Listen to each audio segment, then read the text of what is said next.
Cinta Pertama Sang CEO. Bab 040. Alea. Pekik Bian sekali lagi dengan pipi semakin merah. Mau tidak mau otaknya ikut membayangkan hal-hal yang tidak-tidak. 90% itu fakta, Bian. Buktikan saja di malam pertama kalian nanti. Jinak atau ganas, goda Alea semakin gencar, melakukan gerakan pada jemarinya seperti hendak menerkam. Ya Allah, pembicaraannya sudah kemana-mana. Bian menghela napas panjang. Ingin meredam, tetapi dua sahabatnya itu terus menggoda. Vio menutup bibir dengan kedua tangan sambil tertawa pelan. Waspada, 4 tahun gak ketemu. Kebayang nanti kalau kalian ditinggal berdua di kamar. Kayak diterkam singa yang lapar. Jadi kalian bertiga kalau berkumpul bahas beginian, iya. 3 gadis itu tersentak, menoleh ke belakang. Ada si sulung boy berdiri dengan kedua tangan terlipat di depan dada. Bian seketika menunduk demi menyembunyikan rona merah pada wajahnya, sementara Alea dan Vio saling lirik. Wajah dua gadis itu seketika pucat. Tubuh meremang, sebab tatapan boy seolah membelah tubuh mereka menjadi 2 bagian. Aku cuma nambahin, Kak. Alea yang mulai. Ucap Vio, langsung menunduk dengan jemari saling meremas. Aku nggak ikutan, Kak, tambah Bian. Nggak ikutan tapi pipi kamu merah begitu. Artinya, tatapan lelaki itu penuh selidik. Ya Allah. Bian menutup wajahnya dengan kedua tangan. Sementara Alea masih berdiri di tempat dengan bibir mengerucut. Ish, nguping pembicaraan orang itu. Nggak sopan. Aku nggak nguping. Pintunya terbuka dan aku kebetulan lewat dengar kamu ngomong ganas-ganas di kamar. Pipi Alea semakin merona mendengar ucapan lelaki itu. Ia memutar tubuh sehingga posisinya membelakangi boy. Mama sama papa aja dengar, tambah boy, membuat 3 gadis itu menatap ke arah pintu. Benar, Kalika dan Alben berdiri di sana. Alben hendak masuk, namun segera ditarik istrinya. Ayo ke kamar. Ada yang mau aku tanyakan. Bentar dulu, mau ngomong sama anak-anak. Alea memberi isyarat dengan wajah hampir menangis ke arah Kalika. Kalau nggak ikut aku ke kamar, pintunya aku kunci ya, Mas. Ancam Kalika melangkah pergi. Kok gitu? Terpaksa ia segera menyusul istrinya. Hal yang membuat Alea mengusap dada, bernapas lega. Kak, kita kan cuma bercanda, godain Bian doang. Nggak ada tujuan lain, kok, ucap Vio beberapa saat setelahnya.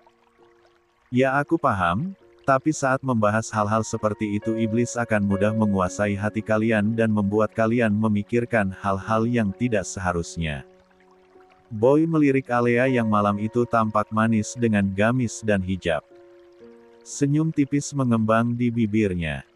Hijabnya jangan dilepas lagi, ya. Begitu kan manis kelihatan. Ini kan dipaksa ibu, gak boleh datang ke lamarannya Bian kalau gak hijaban. Besok buka lagi lah. Ucap gadis itu. Boy menghembuskan napas panjang, menggeleng pelan. Di sisi lain, Pak Andi terlihat sangat kesal setibanya di rumah. Penolakan Alben benar-benar membuatnya tersinggung dan merasa tidak dihargai. Terlebih, hanya dengan jarak beberapa hari saja Alben sudah menerima lamaran dari laki-laki lain. Padahal kalau kamu bisa menikah dengan Bian, itu bisa menyelamatkan perusahaan kita yang hampir bangkrut, ucapnya sembari menghempas tubuhnya pada kursi. Revan hanya diam menatap ayahnya. Orang-orang akan semakin menghormati kita dan akan ada banyak perusahaan yang mau bekerja sama lagi. Tapi, sekarang harapan untuk menyelamatkan perusahaan sudah hancur. Kita hanya perlu terlihat baik-baik saja di depan orang lain. Revan ikut duduk di sofa. Memijat kepala yang terasa berdenyut. Bahkan mengaku lulusan Al-Azhar saja mereka masih menolak kamu. Padahal apa sih kelebihan si Haikal itu? Yang aku heran, dia masih bisa selamat dari kecelakaan 4 tahun lalu. Padahal mobilnya dihantam truk.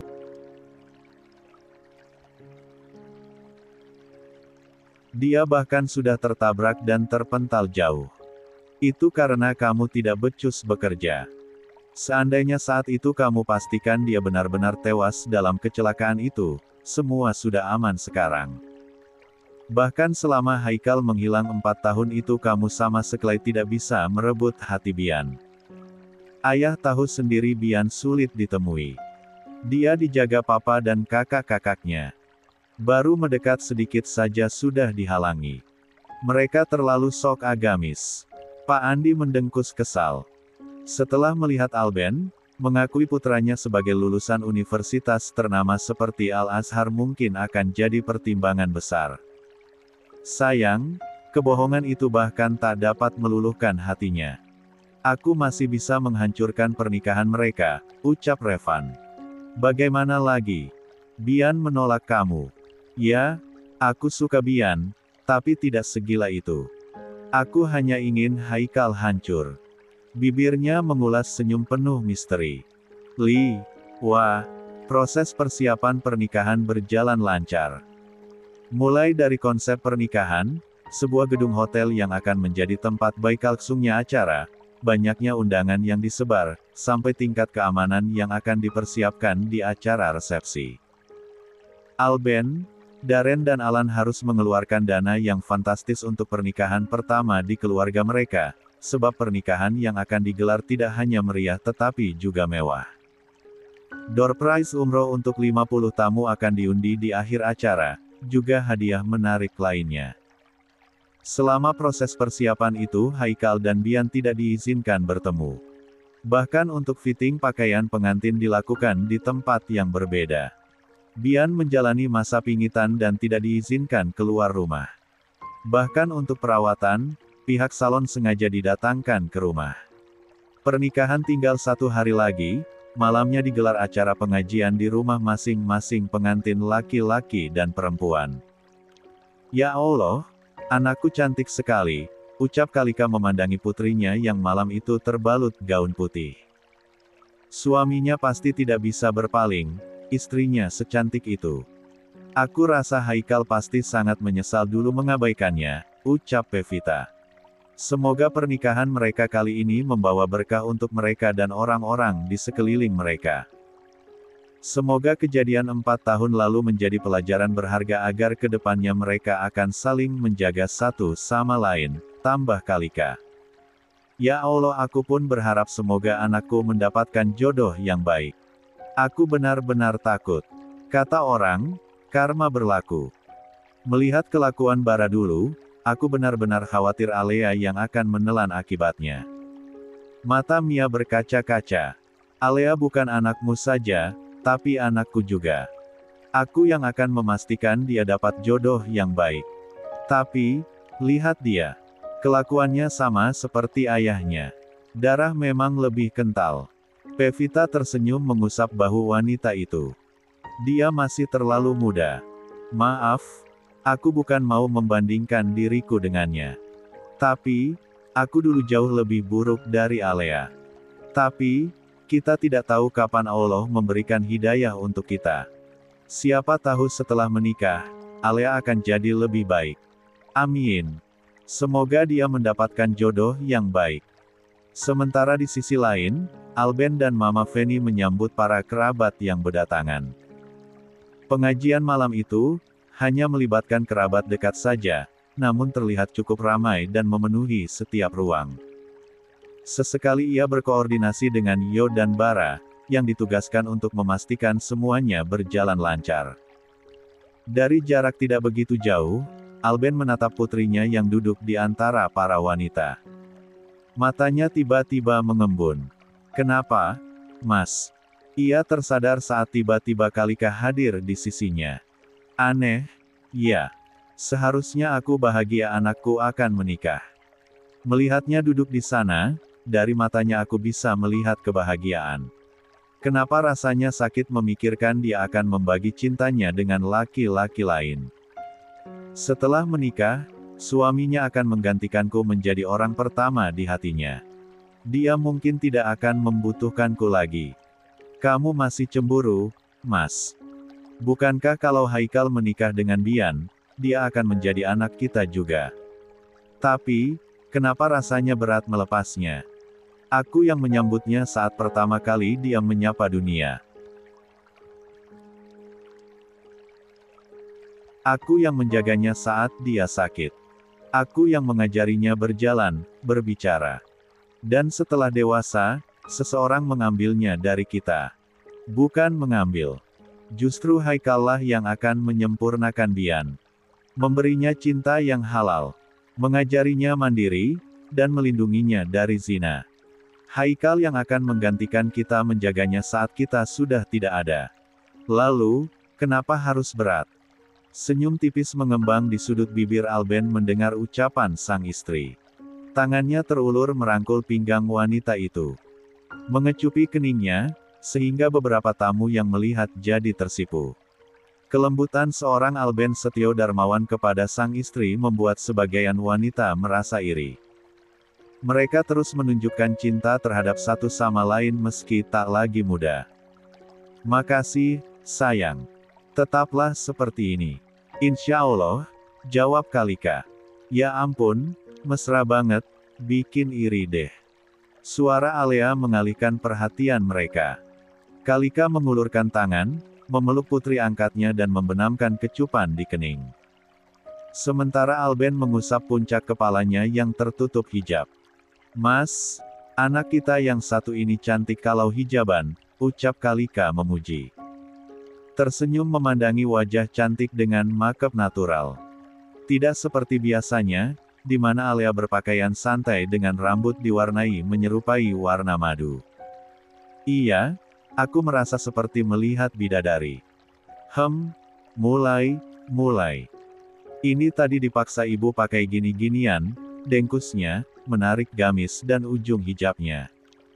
Alben terkekeh. Cantik, nak. Papa suka kalau kamu dandannya begini. Belum waktunya, ujarnya sambil menatap Bian yang masih duduk tak jauh dari mereka. Kalau nanti aku menikah, apa papa dan mama akan sedih juga seperti sekarang? Tentu saja, masalahnya, tidak akan ada lagi yang akan mendatangi kantor papa dan meminta hal-hal aneh. Kalika mengatupkan bibir, menahan tawa. Sementara bibir Alea sudah mengerucut. Hanya karena itu saja. Anakku, semua papa pasti akan sedih melepas putrinya. Kamu memang bukan darahku, tapi aku yang membesarkanmu sejak bayi. Kamu ingat, saat kamu kecil kita sering pergi berdua tanpa sepengetahuan ayahmu. Ke taman hiburan, berbelanja atau ke bioskop berdua. Ya, Alea ingat masa-masa itu. Masa kecilnya yang dipenuhi dengan kasih sayang dari Alben dan Kalika. Ia bahkan lebih dekat dengan orang tua angkat dibanding orang tua kandungnya sendiri. Sayangnya, kamu bukan mahramku, jadi saat kamu mulai balik tidak boleh memeluk lagi seperti saat kamu kecil. Tapi, memeluk mama sama seperti memelukku, benar, kan? Terus bagaimana supaya aku bisa jadi mahram papa? Menikah dengan salah satu anak laki-lakiku. Alben tertawa setelah mengucapkan kalimat serius yang terdengar seperti candaan, membuat bibir gadis itu kembali mengerucut. Ah, papa, apa tidak ada cara lain? Tidak ada, nak. Alea menunduk, sudut matanya tertuju pada sosok lelaki yang duduk di sudut lain di rumah itu. Sedang menyambut para kerabat yang berdatangan. Memandangnya dari ujung kaki ke ujung kepala. Kakak boy itu galak. Nggak suka. Ujarnya, lalu melangkah dan memilih duduk di samping Bian. Alben terkekeh merangkul bahu istrinya. Pipinya merah, loh. Mas, kenapa aku merasa kamu serius dengan candaan tadi? Tanya Kalika, menatap suaminya. Memang aku serius. Ia memandang Alea yang bergaya centil meskipun dalam balutan hijab. Dia adalah anak kita yang luar biasa dan sangat kuat. Di balik keceriaannya ada air mata yang selalu dia sembunyikan. Mata Alben kembali mengembun. Aku masih ingat, saat pertama kali kita pulang ke rumah setelah Bian menghilang. Dia mendandani dirinya seperti Bian. Dia mendatangiku dan berkata, "Papa jangan sedih." Aku akan jadi Bian untuk papa. Ya Allah, saat itu dia bahkan masih berusia 6 tahun, tapi dia bisa memikirkan semua itu. Dia mencintai kita lebih dari apapun. Tidak akan ada menantu yang akan menyayangi kita seperti dia. Semoga harapanmu terwujud. Tapi, bagaimana dengan Boy atau, apa jangan-jangan Brian? Brian menganggap Alea seperti kakaknya. Oh. Tanpa Alben sadari, di belakang punggungnya Vio menunduk mendengar pembicaraan mereka. Apik. 1x. Acara malam itu baik kalsung lancar. Suasana rumah masih ramai meskipun hampir semua tamu sudah pulang. Berbagai persiapan untuk pernikahan besok kembali dilakukan. Alben sedang berbicara dengan para sahabatnya di ruang pribadinya. Sementara anak-anak menghabiskan waktunya bersama di ruang foto, sebuah ruangan yang menjadi tempat favorit mereka untuk berkumpul. Kak Bian kalau abis nikah tinggal di sini aja, ucap si bungsu, duduk di tempat tidur dengan memainkan ponselnya. Nggak bisa, Dek. Istri itu wajib ikut suaminya, ucap Boy. Berarti Kak Bian bakal ikut ke Jerman sama Kak Haikal. Tanyanya lagi. Iya, masa di sini terus jagain kamu. Terus kakak Boy kapan nikahnya? Udah tua itu. Bian terkekeh mendengar pembicaraan kakak dan adiknya. Sepasang mata Boy menyipit. Jangan ketawa. Calon suami kamu lebih tua setahun dari aku. Ucapnya. Kepada Bian. Ya cepat nikah makanya. Ujar Bian sengaja menggoda. Belum ketemu jodohnya. Mau jadi dokter spesialis dulu, habis itu nikah sama. Bri mengatupkan bibir, menggantung ucapannya. Memang Kak Boy sudah ada calon. Bian menatap saudara kembarnya penuh tanya. Penasaran, sepertinya dua saudaranya itu menyimpan rahasia. Duh, kasih tahu nggak ya? Bri terkekeh, sambil mengganti channel televisi demi mencari tayangan menarik. Ah, kasih tahu, dong. Ucap Bian penuh nada permohonan. Penasaran calonnya kakak siapa? Pokoknya orangnya kamu sering lihat. Tapi, sayangnya dia nggak suka sama kakak. Boneka bantal berwarna pink milik Bian melayang tepat ke wajah Bri. Bocor. Ujar Boy dengan mata melotot. Ih, enggak. Aku nggak sebut nama loh, Kak. Aku mau cari tahu lewat mama. Ah. Bian tersenyum menatap kakaknya. Mulai kepo. Mending kamu pikirin calon suami kamu aja, Dek. Sepertinya, Boy benar-benar tahu cara meredam situasi yang memojokkan dirinya. Lihatlah, Bian langsung tersipu hanya dengan menyebut kata calon suami. Mikirnya jangan kejauhan juga. Belum halal, ujar Boy, memicingkan sepasang mata. Hal yang membuat kedua sisi Bian terasa memanas. Ia yakin pipinya sudah merah sekarang. Kini, justru gantian dirinya yang menjadi bahan godaan saudaranya. Ih kakak, aku nggak mikir macam-macam. Kalau enggak, pipinya nggak usah merah, dong. Gemas, Bian melayangkan bantal yang tadi melayang ke wajah Bri ke wajah kakak sulungnya. Berulang-ulang, hingga membuat Boy tertawa sambil melindungi kepalanya dengan kedua tangan. Tanpa mereka sadari, Alben dan Kalika berada di ambang pintu dan melihat anak-anaknya tertawa ceria dan saling melempar candaan.